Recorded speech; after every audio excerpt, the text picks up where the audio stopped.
తాకట్లో ఉన్న మీ బంగారాన్ని విడిపించి ఆ రోజు ఆన్లైన్ రేటుకి కొంటాం. Sharma gold company. Breaking news చూస్తున్నారు. అక్కడ ఏదైతే అహ్మదాబాదులో ఫ్లైట్ క్రాష్ జరిగిందో అక్కడ ఒక విచిత్రమైన సంఘటన కనిపిస్తుంది.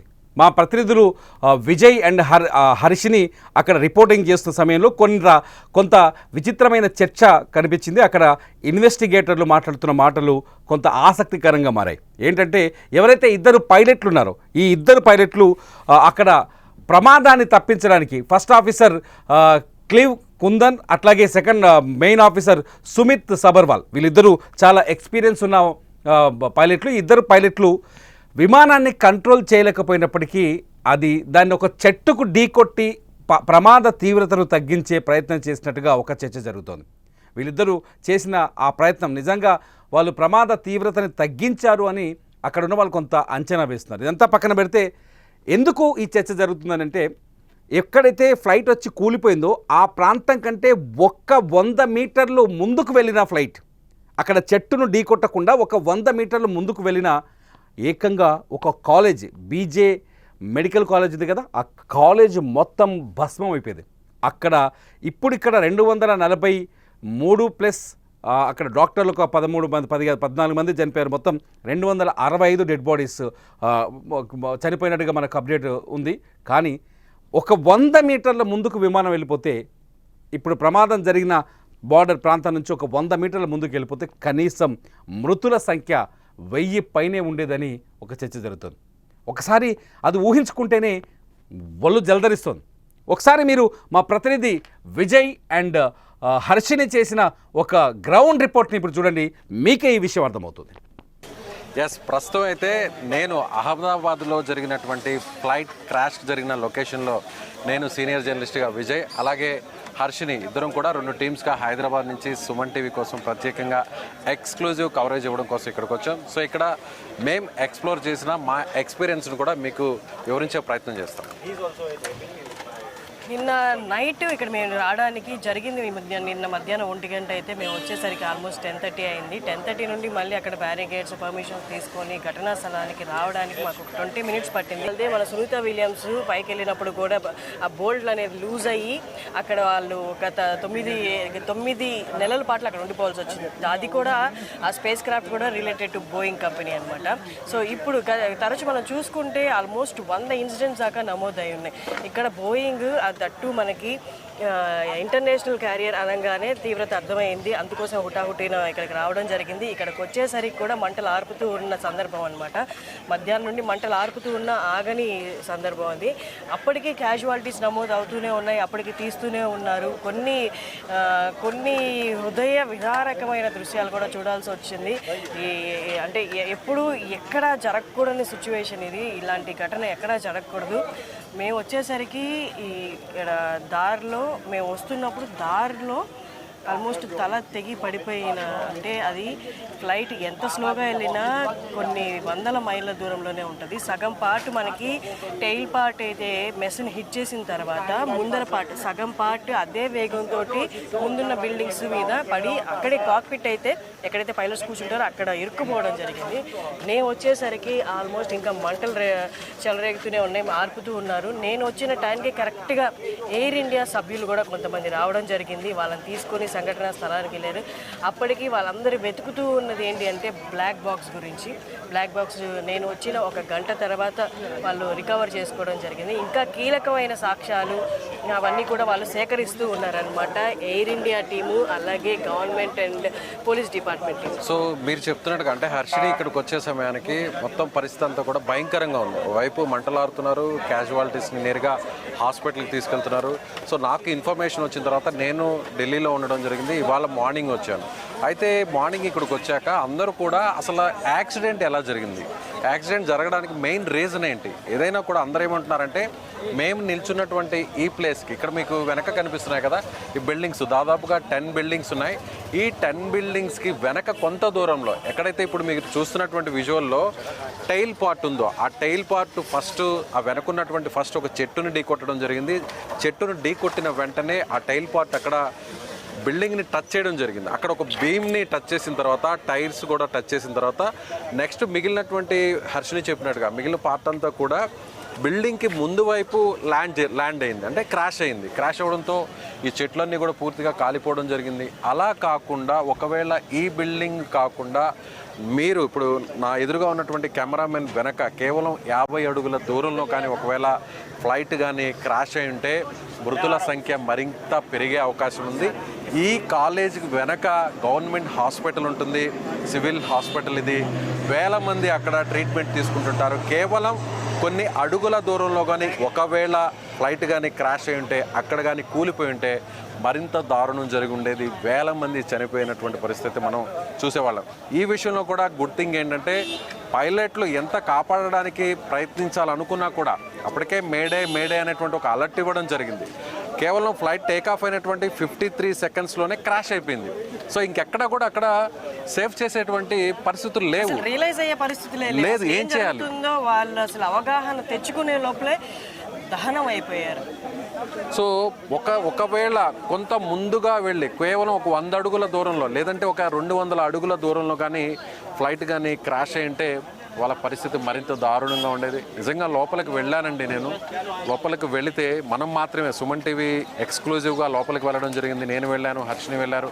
నేనైతే నేరుగా ప్రతి బిల్డింగ్ని కూడా విజిట్ చేశాను, మీకు కూడా వీడియోస్ కూడా చూపించాను. నిజంగా అక్కడ భోజనం ప్లేట్లో పెట్టుకొని ఆ రోటీ, ఆ సబ్జా అవన్నీ కూడా పెట్టుకొని తింటున్న క్రమంలో వాళ్ళకి ఒక్కసారిగా మంటలు వ్యాపించేశాయి. ఇక్కడ 100 మంది ఉన్నారు, వాళ్ళకి ఏం తెలియదు, ఏం జరుగుతుందో తెలియదు. ఏదైనా ఉగ్రవాదులు ఏదైనా అటాక్ చేశారా, బాంబ్ బ్లాస్ట్ అయిందా, లేదంటే ఫైర్ యాక్సిడెంట్ జరిగిందా అని అసలు వాళ్ళకి ఏం తెలియదు. మంటలు వస్తున్నాయి, కొంతమంది చనిపోతున్నారు, కొంతమంది గోడలు దూకి పరిగెత్తుతున్నారు, కొంతమంది బిల్డింగ్స్ దూకేశారు. సో ఎక్కడ చూసినా కూడా ఒక శ్మశాన వాతావరణమే కనిపించిందని చెప్పొచ్చు. నిజంగా బతికిన వాళ్ళు నిజంగా అదృష్టవంతులు అనాలో లేదంటే అసలు ఏ సంబంధం లేకుండా నిజంగా హాస్టల్లో ఉంటూ భోజనం చేస్తున్న వాళ్ళు, కొంతమంది హాస్టల్లో ఉంటున్న వాళ్ళు చనిపోవడం అనేది నిజంగా దారుణం. ఎందుకంటే మనం చూస్తుంటాం చాలా ప్రాంతాల్లో కూడా, మన హైదరాబాద్లో కూడా గతంలో ఇంటర్నేషనల్ ఇప్పుడు శంషాబాద్ ఎయిర్పోర్టు షిఫ్ట్ కాకముందు ఇదే విధంగా అహ్మదాబాద్లో ఏ విధంగా సిటీకి మధ్యలో జనవాసాలకు మధ్యలో ఎయిర్పోర్ట్ ఉంటుందో బేగంపేట ఎయిర్పోర్ట్ కూడా ఒకప్పుడు అలాగే ఉండేది. అలా ఫ్లైట్ టేకాఫ్ అయిన తర్వాత చుట్టుపక్కల ఉన్నటువంటి బిల్డింగ్స్ మీద కొలాప్స్ అవ్వడం, క్రాష్ అవ్వడం అనేది కూడా ఎవరు ఊహించరు. రోజు ఈ విమాన శబ్దాలు వింటూ ఉంటారు, టేకాఫ్ శబ్దాలు వింటూ ఉంటారు, ల్యాండ్ అయ్యే శబ్దాలను కూడా వింటూ ఉంటారు. ఇది రోజువారీ ప్రక్రియలో జరిగేటువంటి ఒక సామాన్యమైనటువంటి పరిస్థితి. అలాంటి విమానం తమ ప్రాణాలను తీసేస్తుందని, తమ జీవితాలను బుగ్గిపాలు చేసేస్తుందని ఎవరు కూడా ఊహించి ఉండరు. మీరేమంటారు హర్షిని? అవునండి సార్, విజయ్ గారు చెప్పింది ఇక్కడ కరెక్ట్గా కళ్ళకు కట్టినట్టుగా మేము చూసిందే మీకు చెప్పాము. ఇక్కడ ఏ స్పెక్యులేషన్స్ లేవు. ఇంత పెద్ద ప్రమాదం 6872 కిలోమీటర్లు అహ్మదాబాద్ నుండి లండన్కి డిస్టెన్స్.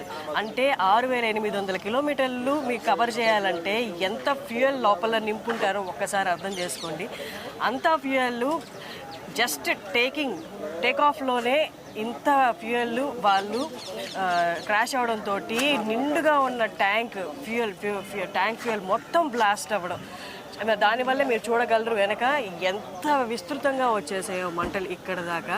పాపం రెసిడెంట్స్ అనేది ఇక్కడ డాక్టర్స్ కూడా మాట్లాడడానికి మేము మాట్లాడలేకపోతున్నారు, మాటలు రావట్లేదు. ప్రమాదం నుంచి తప్పించుకున్నామని ఆనందపడాలో అసలు మా కొలీగ్స్ వీళ్ళందరికీ ఏమైంది, అసలు ఎవరున్నారో ఎవరు లేరో అని ఆందోళన చెందాలో అని మాకు అర్థం కావట్లేదు.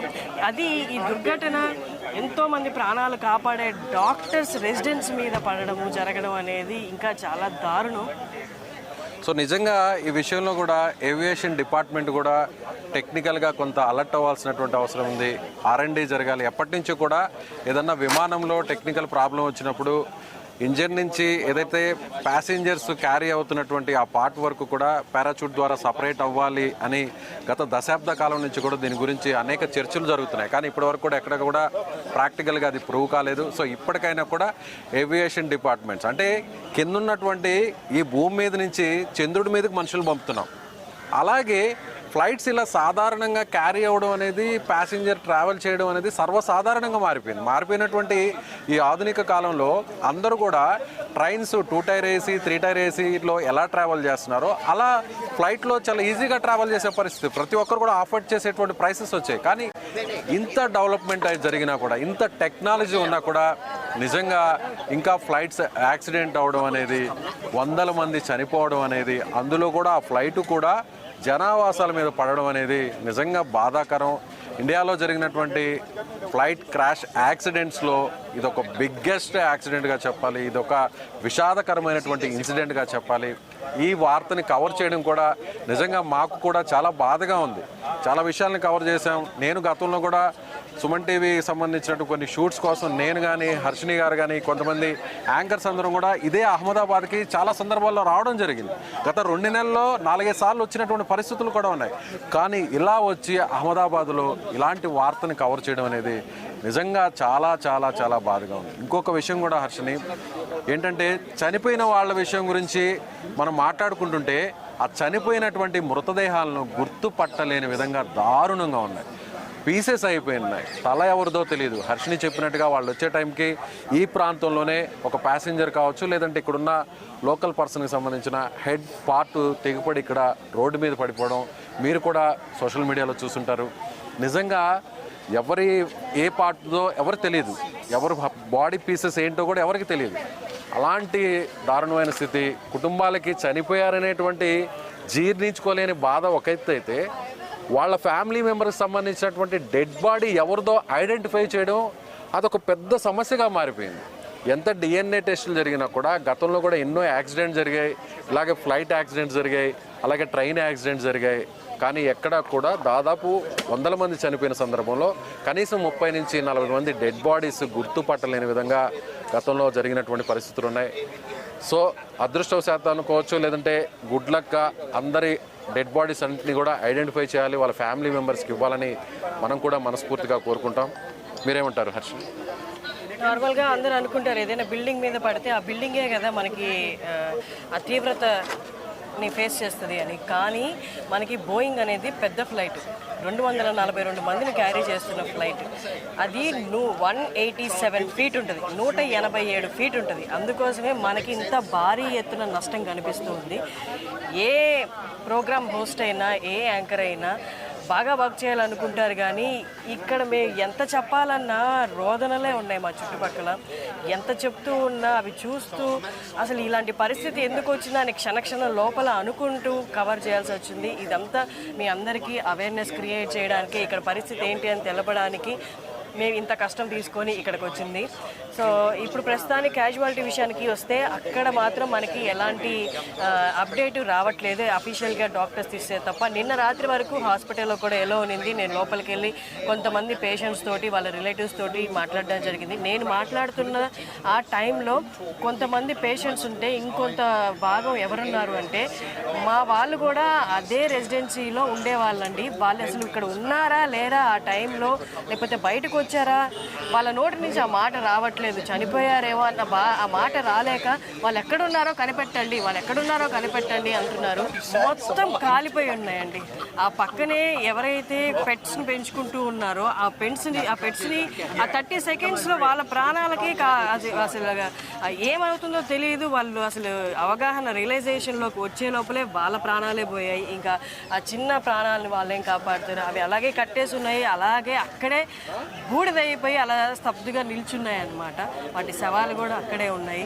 లోపల ఇంకా సామాన్లు తీస్తూనే ఉన్నారు. అది ఫ్లైట్లో ఉన్న సామాన్లు, అలాగే ముక్కలు అయిపోయిన అపార్ట్మెంట్ గ్లాసులు, ఫర్నిచర్, అలా అన్ని కాలిపోయి అతుక్కుపోయి ఉన్నాయండి. వాళ్ళకి ఏం తీసుకెళ్లాలో కూడా తెలియట్లేదు. కానీ అసలు వాళ్ళు తిరిగి మళ్ళీ ఇక్కడికి రాగలరా, ఉండగలరా అనేది పెద్ద ప్రశ్న. ఖచ్చితంగా ఉండలేరు. ఇవన్నీ హాంట్ చేస్తూ ఉంటాయి వాళ్ళని.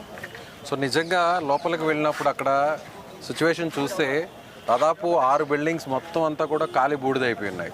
అందులో కొన్ని జంతువులు, ముఖ్యంగా నేను చూశాను, నా మొబైల్తో నేను షూట్ చేశాను. ఒక పావురం అయితే అలా పూర్తిగా కాలిపోయింది, కన్ను మాత్రమే కనిపిస్తుంది. నేను చనిపోయిందేమో అని ఆ పావురాన్ని క్లోజ్గా నేను మొబైల్ తీసుకెళ్తే అది ఒక్కసారిగా ఏదో ఒక వస్తువు దగ్గరకు వచ్చిందని, అప్పటి వరకు బూడిదగా మారిపోయినటువంటి ఆ పావురం అప్పుడు రెక్కలు విరుచుకొని ఎగురుతూ బయటికి కొంత దూరం వరకు వెళ్ళగలిగింది. బహుశా అది కొన్ని క్షణాలు మాత్రమే బతుకుతుంది అనుకుంటా, చనిపోతుంది. చెప్పడం కూడా చాలా బాధగా ఉంది. మరికొన్ని పావురాలు అయితే కాలిపోయినటువంటి ఆ చెట్ల కొమ్మల మీద తమ గూడు కోసం ఎదురు చూస్తున్నాయి, తమ పిల్లల కోసం ఎదురు చూస్తున్నాయి. ఆ గూడులో గుడ్లు పెట్టుంటాయి కొన్ని పావురాళ్ళు. చాలా బిల్డింగ్స్ మీద మనం చూస్తుంటాం, పెద్ద పెద్ద బిల్డింగ్స్ మీద పావురాలన్నీ కూడా గూళ్ళు కట్టుకుంటుంటాయి, అక్కడే తమ గుడ్లు పెట్టి పిల్లలను కూడా పొదుగుతుంటాయి. అలా కొన్ని వందల పావురాలు ఈ బిల్డింగ్స్ మీద ఉన్నాయి. అవన్నీ కూడా కాలి బూడిదైపోయాయి. లోపలికి వెళితే ఆ మెస్లో భోజనం చేసేటువంటి ఆ ప్లేస్ దగ్గర ఒక కుక్క అలాగే ఉంది, ఒక శునకం. తన యజమాని వస్తాడు, అది అమ్మాయి కావచ్చు అబ్బాయి కావచ్చు ఎవరో తెలియదు, తను ఎంతో ఇష్టంగా వాళ్ళు పెంచి విశ్వాసంగా చూసుకుంటున్నారు.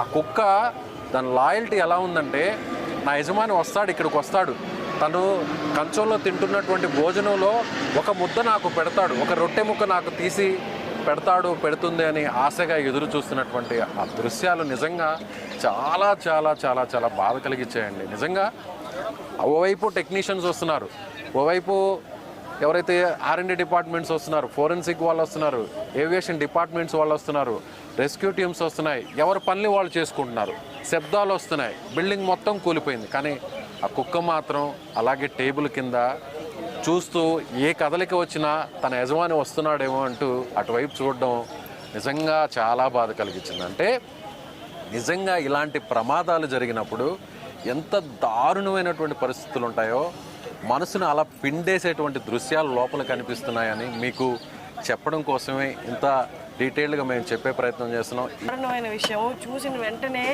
కడుపు తరుక్కుపోయే విషయము. చిన్నపిల్లల ఆట వస్తువులు, వాళ్ళ చేతి బ్రేస్లెట్స్, పట్టీలు ఉన్నాయి. అంటే మీరు దాన్ని బట్టి అర్థం చేసుకోవచ్చు వాళ్ళు ఎలాంటి పరిస్థితుల్లో చనిపోయి ఉంటారు అనేది. పిల్లల చిల్డ్రన్ బాడీలు అయితే అక్కడ లేదు, తరలించేశారు. కానీ వాళ్ళకి సంబంధించిన ఆట వస్తువులు అవన్నీ అక్కడ చూస్తూ ఉంటే అమ్మాయి అసలు భరించలేము. అసలు అది ఎంత వేదన, ఎంత బాధ.